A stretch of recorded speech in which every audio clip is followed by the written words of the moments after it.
Hi everyone, this is Donnie Lowy from Closeoutexplosion.com.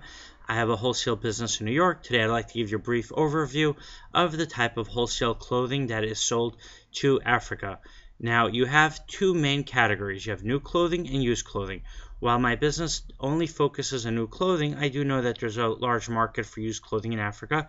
But what I would tell you is to find out what trade restrictions are out there, because I'm not sure which countries allow the importation of used clothing. They might all, they might not, but that's something you need to look into. And as I said, with my business, I focus on new clothing, so I'm aware of the market for new clothing.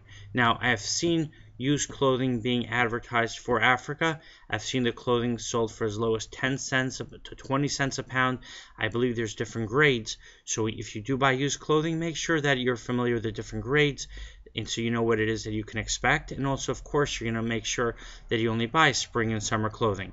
Now, on the side of the business that I focus on, which is new clothing, so I specialize in department store overstock and excess from brands, and also buyouts from businesses that have closed their doors. The advantage of that is that I'm able to provide that merchandise at below wholesale prices to my African customers.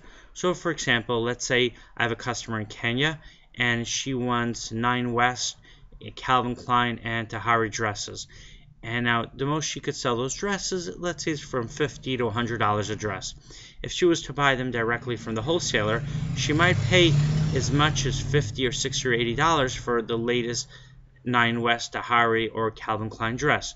What I'll do is I'll supply her with a brand new dress, which is from a previous season. So I'll get it, let's say, from a department store that is moving out their inventory, or they have too many dresses and now they're selling those dresses out. I'll buy that department store overstock, and then I'll sell it to my customer in Kenya at below the wholesale price. I've gotten many requests from customers in Africa for women's suits, and that's actually one of the biggest sellers. Also office dresses, office shoes, also handbags, kids clothing. But I would say from all the categories that I sell, the most requests are for women's suits and women's dresses. Within those categories, they're like Tahari, Jones New York, Casper, 9 West. Now, of course, you need to realize, which I'm sure you do if you're located in Africa, that each country and each state and even each city has its own particular demands and interests. Now, if you want to be able to gauge what's going to be popular in a country, the best way to do it is to go to a local shopping mall and see the clothing that people are wearing.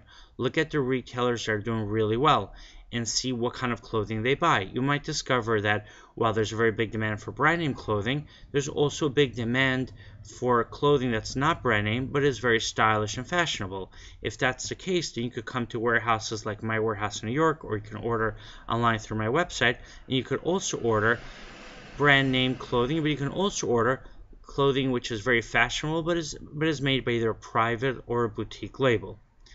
And there's definitely many opportunities in Africa. And look, with the popularity of the internet, whether it's Facebook, whether it's just people looking at fashion websites, whether it's American movies and TV shows that are making their way throughout the world, but there's a growing popularity and a growing demand for American brand names.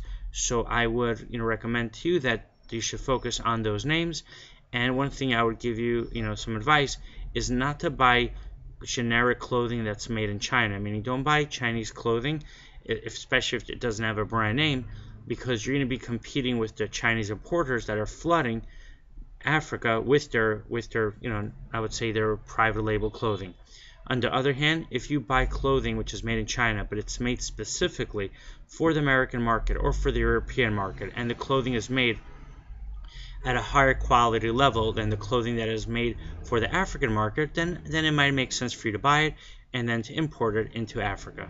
Alright, I hope you enjoyed this video. I'd be very happy to meet you the next time you come to New York.